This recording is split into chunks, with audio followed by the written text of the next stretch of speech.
Shalom, Kohalo Yahweh Shem Yahushua, Bashem Kakadash, double honors to the elder apostles and elder bishops of GMS, including the elders that came before them that taught us his truth. And shalom and salutations to all the brothers out pushing the word of truth and in sincerity, the hopeful elect tabernacle of David. I'm the brother Yahshua. I'm back with the WW3 Daily Update. We're going to make this real quick. Okay, Joel 3 and what? 9. Proclaim this among the nations. Prepare for war, rouse the mighty men, let all the men of war advance for the attack. All right. And we're going to keep doing this as World War III grows and grows and grows. All right.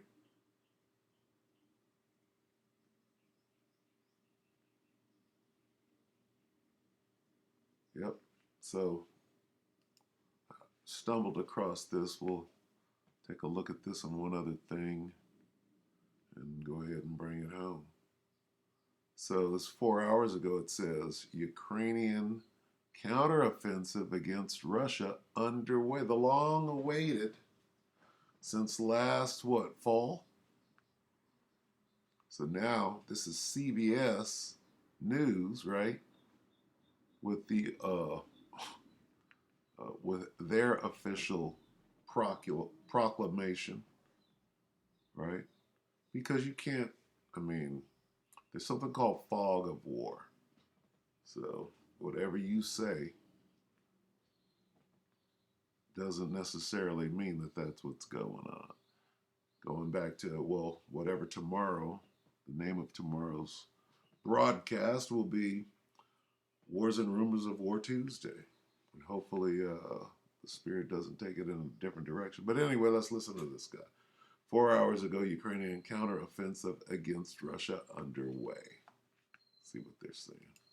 Turning overseas to Ukraine's counteroffensive against Russia, which is most definitely underway this morning, including new fighting near the eastern city of Bakhmut, which Russia took in May after months of fighting. Deborah Pata is inside Ukraine for us. Ukraine is finally on the march. Spring has become summer, and defensive operations switched to offensive ones. Slava! Just this morning, as the battle continued nearby, Ukrainian troops claimed they'd liberated Storozheve in the Donetsk region. At first, we were met with heavy Russian artillery, said this soldier, but then we took it back, house by house. Celebrations are muted, though. There is no time to pause. They must continue pressing forward. Over the weekend, in the village of Blahodatne, fighters were seen treading gingerly through the ruins of another shattered building before hoisting the Ukrainian flag through the smashed window of what used to be a local community center. We're kicking the enemy out, said this soldier. It is the warmest feeling there is.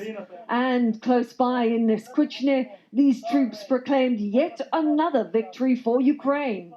Here, tears of joy of a different kind. Ukrainian soldiers captured by Russian forces in Bakhmut, Mariupol and elsewhere have returned home. More than 90 fighters swapped in a prisoner exchange with the Kremlin. All of this will be welcome news for Ukrainians still reeling from the horror of last week's Kakhovka Dam catastrophe and the ongoing terror of rescuing stranded flood victims under Russian fire.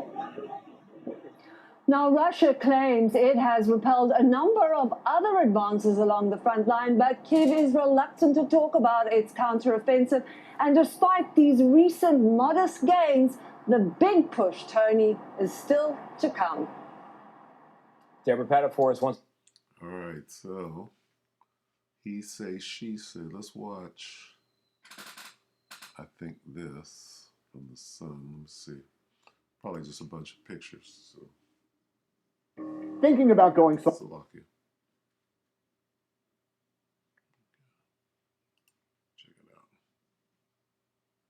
So, real quick, the Sun, 20 hours ago, incredible video shows Ukrainian soldiers in Humvees storming Russian trenches. Right.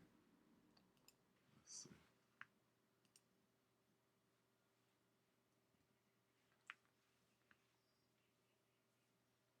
Wow, nice.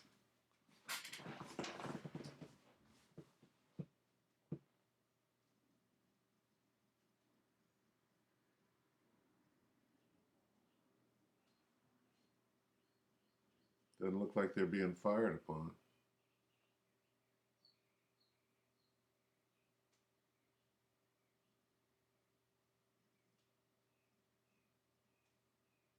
Oh, who's that?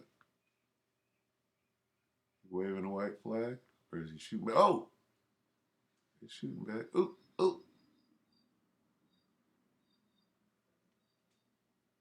Nice. Must be a drone. Drone footage.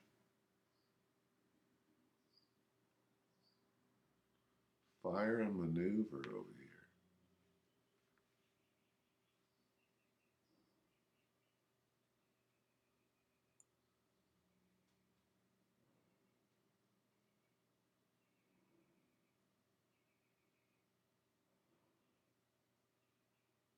Well, this might be authentic after all.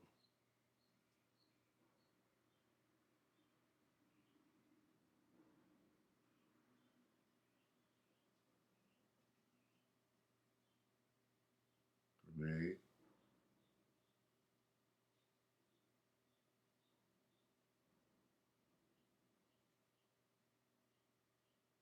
Hmm. Huh. There you have it.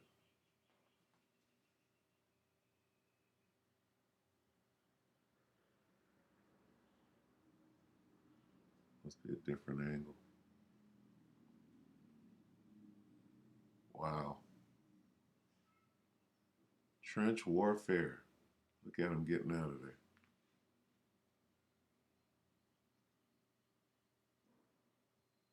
Well, it looks as though the offensive has actually started. Look at the trenches. Like World War One.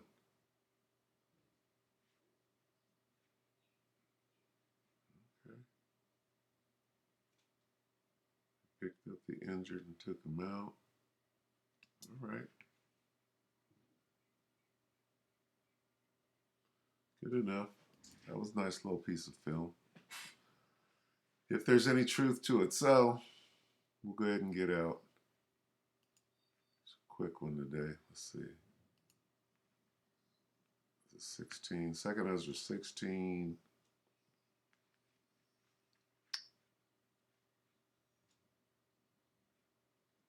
And 17. Woe is me, who will deliver me in those days? The beginning of sorrows and great mournings, the beginning of famine and great death. There's great death on that battlefield. The beginning of wars. And the power shall stand in fear, the beginning of evils. What shall I do when these evils shall come? Okay, hey, we're in the time of war, right? It's only going to get greater and greater until they proclaim, if you will. What do? Declare. I declare war, right? Revelation 11, we can read it in the Berean. And 14, the second woe has passed. Behold, the third woe is coming shortly. The third woe is World War III, which has not been proclaimed yet. We're just watching whatever that was. This is Russia, Ukraine, which is actually NATO, EU, and the whore that sitteth upon many waters against Russia, against the Medes. But we'll watch. We'll sit back and watch and see as this thing grows into what they call World War. So with that, we hope that the elect are edified with this shorty. With that, we're going to say shalom.